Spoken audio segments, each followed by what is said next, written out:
All right, thanks, Glenn, and yeah, hello to everyone. Can I have a show of hands of how many people haven't worked on Lewis Ponds? I reckon there's probably not many, actually. So yeah, as Glenn said, my talk's on the Lewis Ponds Gold and Base Metals project, and it's titled the Past, Present and Future. Just a standard disclaimer, I'll just give you 10 minutes to read that one. No, I won't, let's keep going. Overview of the talk. So just a brief introduction to Godolphin Resources and their tenure in New South Wales. We're going to look at the regional geological setting of the project area. We'll have a brief look at the history of Lewis Ponds, including the previous exploration and all the current exploration. We'll have a look at the geology, mineralisation and alteration of the deposit. Look at a bit of geophysics, not my strong point, but we'll have a look at it. A bit of geochemistry, and we'll also dive into the future of Lewis Ponds and wrap it up. So just a brief history there. So GRL was spun out, or Godolphin Resources was spun out of Ardea in 2019. And they've now got a significant land holding in the Lachlan Fold Belt with over 3,000 square kilometres of tenure. The primary focus of the company is gold and base metal exploration, but more recently we've entered into the critical mineral space with a rare earth project down at Temora, near Temora. So the Lewis Ponds project's located approximately 23 kilometres east of Orange. It's 100% owned by GRL, and it covers 148 square kilometres of ground. It's located on the western margin of the hill and trough in the eastern Lachlan Fold Belt. The current interpretation is that it is a Silurian VAM-style strata-bound disseminated massive sulphide system, but it also has a carbonate-hosted replacement component to it as well. So a bit of the geological setting, regional geological setting. So the Lewis Ponds tenement occurs on the western margin of the hill and trough and straddles the Ordovician Silurian boundary along the north-northwest trending Godolphin fault zone. I'll just see if I can get my little thing going up here. So this is the Godolphin fault zone running up from down near McPhillamys and further south, and it sort of graduates or propagates out into a number of fault splays and continues up through here into the Narrogin Fault. Overall in the project area, the rocks are mostly late Silurian mumble group, which comprises shallow water felsic volcanics, volcanoclastics, siltstones and limestones. But there are thrust fault sequences of Ordovician mafic Bing volcanics, predominantly south of the Lewis Ponds project area down through here, but also around the Mount Bulga area and further north up towards Mount Lindsay, the top of the tenement there. And I think that's pretty important that we do have those mafic volcanics in the footwall in some of these systems. East of the project area, the units comprise of Devonian, siltstone and sandstone turbidite sequences of the hill and trough, and there are some carboniferous granites that intrude the eastern areas of the Lewis Ponds tenement and sort of down to the south there.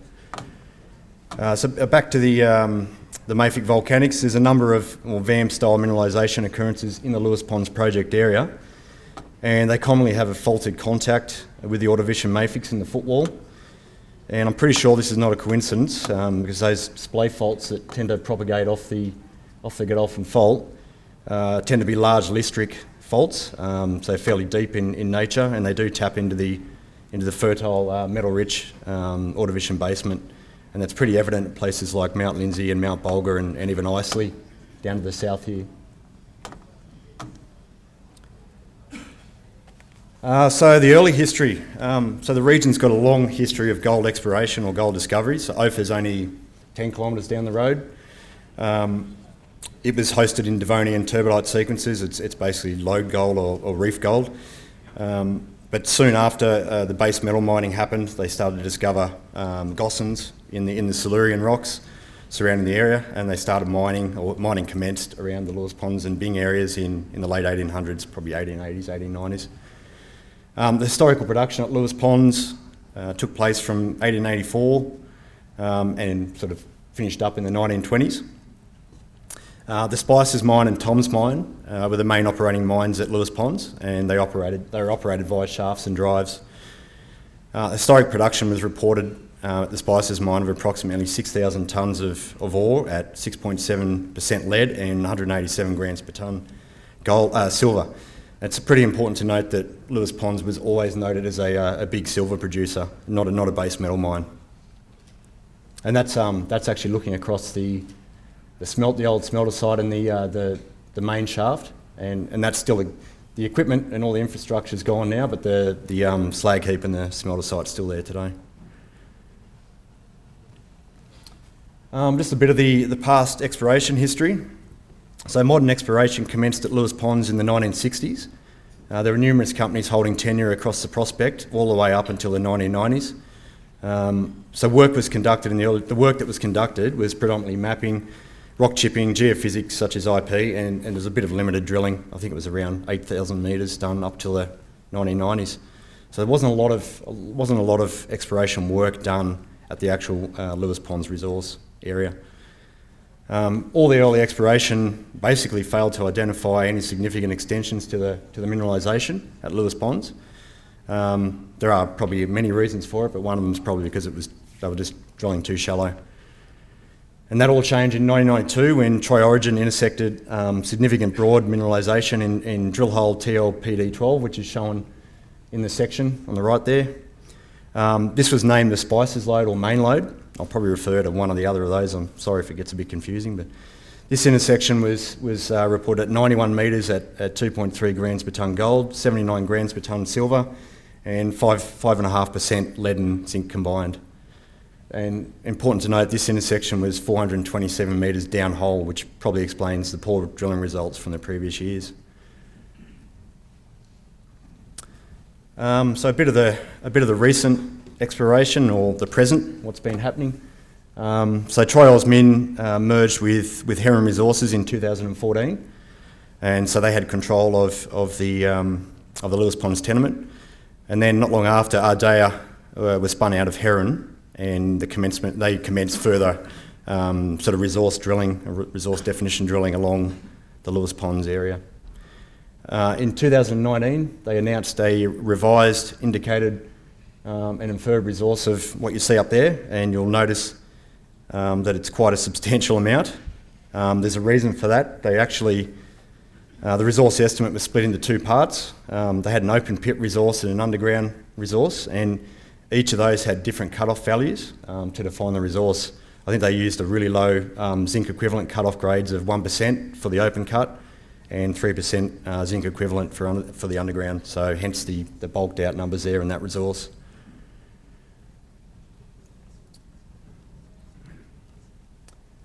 So this is the present situation. So following some good remodelling of historic data by Godolphin Resources in 2021, they had more of a precious metals focus rather than a purely polymetallic resource, and this resulted in a revised inferred resource estimate of 6.2 million tonnes at 2 grams per tonne gold, 80 grams per tonne silver, 6 grams per tonne gold equivalent, and 0.16% copper, 1.56% lead and 2.7% zinc. So in the long sections you can see the spice, so we'll talk more about the lode soon, but there's basically two lodes in the resource. The top one is the Spices lode, or the main lode. That's the one that has significant base metal amounts in it. You can see it's steeply plunging, and it also looks like there's a fault cutting it off at the north there. There's not a lot of drilling further north of that, so we don't have a lot of data to actually substantiate the claim of it being a cut-off fault. So a small but successful program of RC drilling and diamond drilling, targeting highly anomalous zones outside of the mineral resource estimate in 2021 resulted in significant gold intercepts. And it is important to note that there are significant gaps in the resource, and for that reason is considered to be open in all directions. Just a bit of the local geology. So the Lewis Ponds deposit is located in a sequence of predominantly felsic to intermediate volcanics. They're mostly dacitic porphyries, especially in the footwall. So in the southwestern portion, that's mainly a dacitic unit. They do grade into ride dacite flows in the hanging wall, tufaceous sediments, fine-grained sediments, and occasional limestone lenses and limestone breccias. In and around the limestone breccias is also a mixed provenance breccia, and it certainly looks like it might be a debris flow. And it also hosts the mineralisation in the main lode. And the TOM zone further down to the south, TOM's lode down through here, the mineralisation is hosted in the overlying siltstone unit there, so it's more of a classic VAMS system there.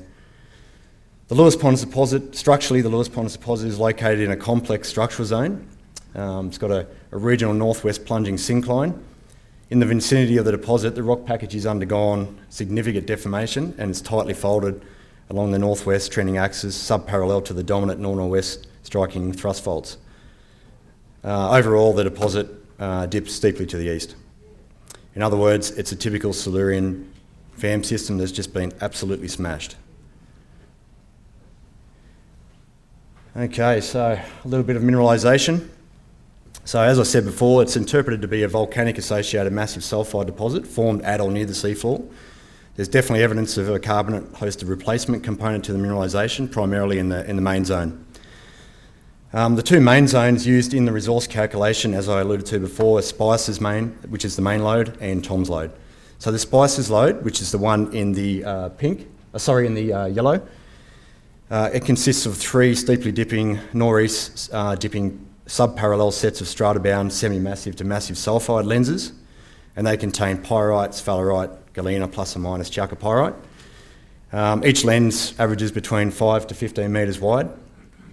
Semi-massive to massive sulphides are nearly always cleavage aligned, parallel aligned. The carbonate replacement style mineralisation that occurs in the zone, it always occurs in the poorly sorted breccias, where the sulphides have infiltrated the pore space. At Tom's lode, further down to the south here, in this zone through here, it consists of one massive sulphide lens that is approximately 2 to 5 metres thick and has a strike length of about 800 metres. Tom's contains high grades of base metals, particularly copper, but lower gold grades compared to the Spice's lode or main lode.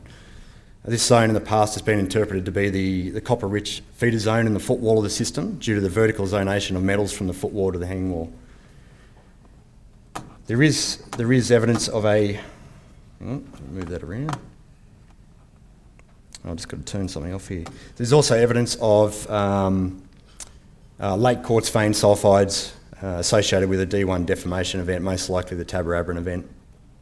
And the sulphide mineralisation has been defined for over 1 kilometre strike length and approximately 200 metres in width as well. Some of the mineralisation textures and examples. You get semi-massive to massive sphalerite and galena plus or minus chalco, which you see in the two core samples up in the left, top left. And this is generally a representative example of what you see in the main zone, but you also get similar textures in the Tom zone as well. The top right is the carbonate replacement sulphide mineralisation. So that's basically a really poorly sorted limestone breccia that's had sulphide infiltration into the pore spaces there. You can't see a lot of sulphide in that picture, it didn't show up real good. Agnew et al. Agnew, I think it was in 2005, they did a lot of petromicrograph work or petrology work and noticed that there's, particularly in the main zone, there's a lot of vuggy, crustiform and botryoidal and dissolution textures that occur throughout the dolomite altered rocks. And also in Tom zone, particularly under the main lens. That photomicrograph shows the dolomite field vug with the sulphide mineralisation surrounding it. So, some of the alteration textures are a bit different to what I'm used to. At McPhillamys are a little bit more straightforward, a lot more sericite there, but the hydrothermal alteration footprint at Lewis Pond, it's not laterally extensive, it's quite restricted to where it is. The main zone hydrothermal alteration envelope is restricted to the breccia and sandstone units, which you can see in that section on the right, coloured in yellow and orange. That's basically the poorly sorted breccias. And it consists of a strong to intense pervasive chlorite, pyrite, dolomite chlorite talc, and quartz dolomite chloride assemblages, and they always occur with the limestone class breccias and the mixed provenance breccias. So you don't get that sort of alteration anywhere outside of that rock unit. There is weak pervasive sericite and calcite alteration, and that's overprinted the sandstone and coherent dacite in the main zone footwall. Yeah, as you can see some of these textures. The one on the top there, you've got dolomite and talc replacing the matrix in a poorly sorted breccia, and that's in the main zone. Down here you've got a crinoidal limestone class that's been replaced by talc and chlorite, and you also get these dolomitic veins and chlorite cutting across the rock units as well. It's a bit of an unusual alteration signature there. Alteration in the TOM zone, back further to the south again, consists of an intense chlorite-pyrite assemblage which grades outward into a weak sericite quartz assemblage. That's more of a typical footwall alteration style, I guess. And those two sections are just showing cross sections through the TOM zone and showing the extent, or the units that are significantly altered and the extent of the alteration. The alteration extends more than 200 metres into the footwall volcanic succession, and that happens south of TOM zone as well. So not just at TOM zone, but south of TOM zone. It extends right into the footwall. So it's quite an important sort of exploration target through there. I know Agnew et al. In 2005 actually noted that there was some really strongly sheared dolomite, chalcopyrite, and pyrrhotite veins, and they were directly underlying the TOM's massive sulphide lenses. A bit of geophysics. I hope I get this right, Kate Hines. But anyway, we'll see how we go. So Kate and one of her colleagues, Andrea Viazzoli, I don't know if I got that right, but we'll see how we go. They reviewed some of the airborne EM responses at Lewis Ponds, and what they were able to, they basically reconstructed the ground polarisation from the VTEM. So the VTEM anomaly can spit out an IP survey as well. And what she's done is actually reconstruct that ground polarisation to the surface. And this image shows the ground IP survey versus the airborne IP, so ground IP on the left and the airborne IP data on the right. And in that first image, it's only a 25 metre slice, and where the spices and TOM zones are, you don't really see too much of a signature there. But when it's processed a little bit more, you can actually see, particularly at TOM zone, which seems to be the strongest signature, that you are getting a bit of a response, and that's basically in the location where map sulphides and pyritic alteration occurs.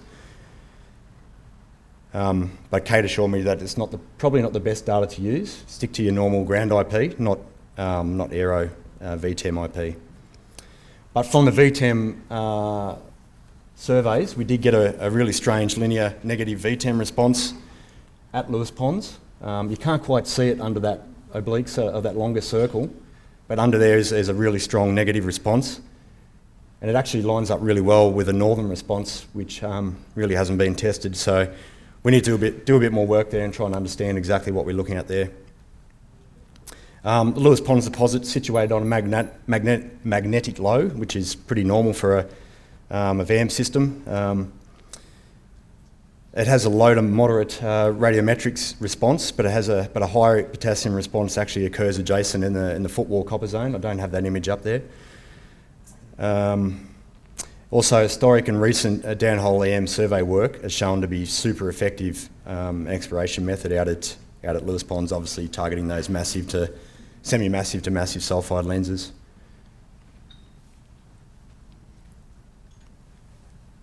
A bit of soil geochemistry. Historically, all the soils that were taken, well, not all of them, but a majority of the soils taken around Lewis Ponds in the early years really had a focus on base metals. They were never assayed for gold. They were never assayed for pathfinder elements such as moly, bismuth, tellurium, arsenic, antimony. So Godolphin in 2020 did a B Horizon soils program, and it identified coherent plus 16 ppb AU anomaly. I'm using 16 ppb because that is that's quite anomalous in that area. Also, right through when you look at a system like McPhillamy's, it also had quite a subtle gold anomaly in soils.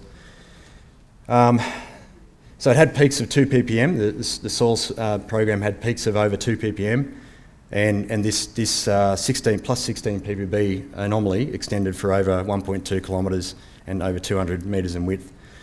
And I've hatched that in black, so the plus 16 ppb is in black. So you can see a clear zonation, the image on the left, you can see a clear zonation pattern in the gold, lead and copper contouring image. The lead's definitely occurring well and truly in the hanging wall, distal to the copper, whereas the copper and the gold seem to be hanging together okay, but it's probably not quite a strong association there. There's the silver goes pretty well, greater than 1 ppm goes very well with the gold, correlates fairly well, and it's quite abundant in the main zone to the north. That's where most of the silver resource is. Also, there's other highly anomalous pathfinder elements such as moly and bismuth, and they correlate really well with the copper in the footwall zone. They actually overlap right in the interpreted footwall feeder zone, but they don't correlate that well with the gold. So once again, there's something there we need to investigate. And the barium's quite enriched obviously in the hanging wall, distal to the main mineralisation as well. There's a lot more other elements we need to go through and really pull it out. But it certainly looks towards the footwall there. It's quite interesting. So the future of Lewis Ponds. Everyone probably thinks it's a bit of an old dog, and it is. It's been around for a long time, but I think the recent drilling and identifying more mineralisation up dip in the quarry lode is quite important. There was pretty significant gold found in the quarry lode when they drilled it last year. As well as the base metal mineralisation. The downhole surveys would work really well in that zone to try and target any other off-hole conductors or the extension of the quarry lode. So that's an area that we're certainly going to be investigating a bit more of. So the footwall zone at Lewis Ponds is considered to be copper rich, as I've already alluded to, when compared to the rest of the resource. It shows geochemical similarities to other mineralised systems along strike. The zone is definitely underexplored, and there's not that many holes drilled into that copper-rich footwall zone at all, and it really does represent a genuine target. So there's potential for a close-spaced infill soils and rock chips, and maybe better mapping, alteration mapping through that zone to better understand what we're looking at there. Also, further to the north of the resource, where we have the VTEM anomaly, that obviously needs investigation, but also doing infill soils further to the north to try and understand if there's any surface expression of the Lewis Ponds mineralisation. So as well as the immediate Lewis Ponds area, there's also many other prospects across the tenement that have excellent potential. So Mount Bulga, which is situated out here, it's located immediately adjacent to the Godolphin fault zone, and it has a copper-rich mafic footwall package, and that's always been the target, the copper. But when you actually have a look at the area and you look at geophysics and other things, it's actually the sericite silica-altered hanging wall adjacent to the Godolphin fault zone has had very little testing or very little work done on it. So that's certainly an area that's got interest there. Also, the Isley mine south of Lewis Ponds has a number of really strong VTEM responses, and they need following up. And up to the north at Mount Lindsay, in this area here, that has some of the strongest gold anomalism in the entire tenement, but it also has a sequence of highly deformed limestone in the footwall. So it's a very, very promising exploration target. So just in conclusion, Lewis Ponds represents a deformed Silurian VAM-style system with significant precious metals and base metal resources. The majority of the mineralisation is semi-massive to massive sulphides with a carbonate replacement style of mineralisation in the main zone. There's an abundance of brecciated carbonate-rich host rocks in the main zone, and it looks like there's been a fairly substantial reaction with the hydrothermal fluids to precipitate the sulphides into the pore spaces there. Those geophysical methods you could see there are really effective for Lewis Ponds for future exploration. The importance of doing close-spaced B-horizon soil sampling, if you can do B-horizon, we can out there because the rocks are right on the surface. They're really important, and getting an entire multi-element package is really important for detecting pathfinders there. And another takeaway is that significant mineralisation at Lewis Ponds really wasn't discovered until fairly recently, the 1990s, despite it being there since the late 1800s. So, thank you very much.